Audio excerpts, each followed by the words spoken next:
Hello friends, welcome to my channel. நம்ம channel subscribe பண்ணாதவங்க உடனே போய் சப்ஸ்கிரைப் பண்ணி வச்சுருங்கப்பா. அந்த பெல் பட்டன் கிளிக் பண்ணி ஆளுங்கிற ஆப்ஷன் கிளிக் பண்ணி வச்சுக்கோங்க. அப்போ தான் நான் போடுற வீடியோஸ் எல்லாமே உங்கள் நோட்டிஃபிகேஷனை வரும். இன்றைக்கி மட்டன் சுக்கா எப்படி பண்ணுறதுன்னு பார்க்கலாமா? அது கொஞ்சம் ஆயில் ஊற்றிட்டு ஒரு பிரியாணி இலை, 2 கிராம்பு, ஒரு பட்டை, ஒரு ஏலக்காய் ஆட் பண்ணிவிட்டு 2 பெரிய வெங்காயத்தை பொடி பொடியாக கட் பண்ணி வச்சுருக்கேன், அதுவும் ஆட் பண்ணிக்கலாம். வெங்காயம் நல்லா வணங்கட்டும். நல்லா பொன்னிறமாக வணங்கினதுக்கப்புறமா தான் நம்ம தக்காளி சேர்க்கணும். நல்லா பழுத்த தக்காளியாக 2 தக்காளி நல்லா பேஸ்ட் மாதிரி அரைச்சி வச்சுருக்கேன், அதையும் ஆட் பண்ணிக்கலாம். வெங்காயம் நல்லா வணங்கட்டும், அப்புறமா தான் தக்காளி ஆட் பண்ணணும். ஆமாம்மா, தக்காளி நல்லா வணங்கட்டும், நல்லா சுருங்க வணங்கணும். அதுலேயே கருவேப்பிலை, கொத்தமல்லி போட்டுக்கலாம். உங்ககிட்ட புதினா இருந்துச்சுன்னா புதினா கொஞ்சம் ஆட் பண்ணிக்கோங்க. அந்த தக்காளி நல்லா சுருங்கி வணங்கினதுக்கப்புறமா தான் நம்ம மட்டன் சேர்க்கணும். நான் இஞ்சி பூண்டு பேஸ்ட்டெல்லாம் கடையில் வாங்க மாட்டேன், நானே அரைச்சிருவேன் ஃப்ரெஷ்ஷாக அரைக்கிற இஞ்சி பூண்டு பேஸ்ட்டோட டேஸ்ட் கடையில் வாங்குகிற இஞ்சி பூண்டு பேஸ்ட்டில் இருக்காது.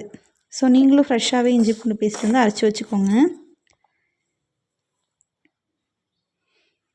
இஞ்சி பூண்டு பேஸ்ட்டோட அந்த பச்சை ஸ்மெல்லும் போகிற அளவுக்கு நல்லா வணக்கிடலாம். அந்த வெங்காயம், தக்காளி, இஞ்சி பூண்டு பேஸ்ட்டு எல்லாமே நல்லா அந்த பச்சை வாசம் போகிற அளவுக்கு நல்லா வணங்கணும். எப்போவும் மட்டன் குழம்பே வச்சிட்ருக்காமல் இந்த மாதிரி ஒரு டைம் ட்ரை பண்ணி பாருங்கள், டேஸ்ட்டு வேறு லெவலில் இருக்கும். செஞ்சு பார்த்துட்டு எப்படி இருந்துச்சுன்னு கமெண்டில் மறக்காமல் சொல்லுங்கள்.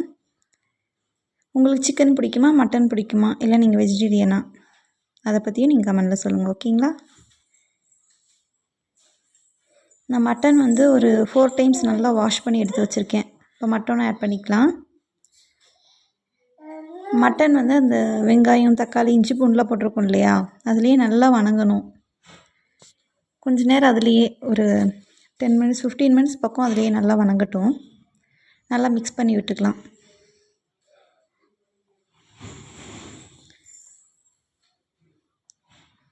மஞ்சள்தூள் ஆட் பண்ணியிருக்கேன். நான் வீட்டில் அரைச்ச மிளகாத்தூள் 2 ஸ்பூன் ஆட் பண்ணியிருக்கேன். உங்களுக்கு காரத்துக்கு தகுந்த மாதிரி நீங்கள் ஆட் பண்ணிக்கோங்க.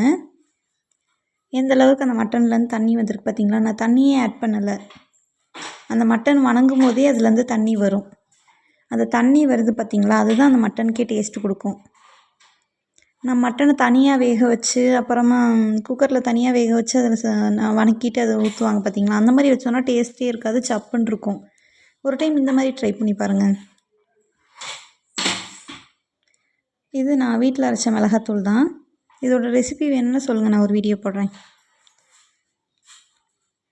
குழம்பு திக்னஸ்க்காக, குழம்பில் இது மட்டன் சுக்கா மாதிரி பண்ணுறேன்.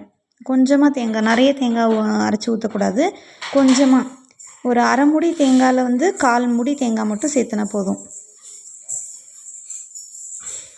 குக்கரை மூடி விசில் ஒரு 5 விசில் பக்கம் விட்டு எடுத்துக்கலாம். சூப்பர் டேஸ்டியான மட்டன் சுக்கா ரெடி ஆயிடுச்சு.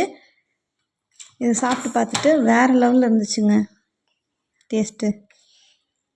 நீங்களும் வீட்டில் செஞ்சு பார்த்துட்டு டேஸ்ட் எப்படி இருந்துச்சுன்னு கமெண்டில் மறக்காமல் சொல்லுங்கள். நம்ம சேனல் சப்ஸ்கிரைப் பண்ணி வச்சுக்கோங்க.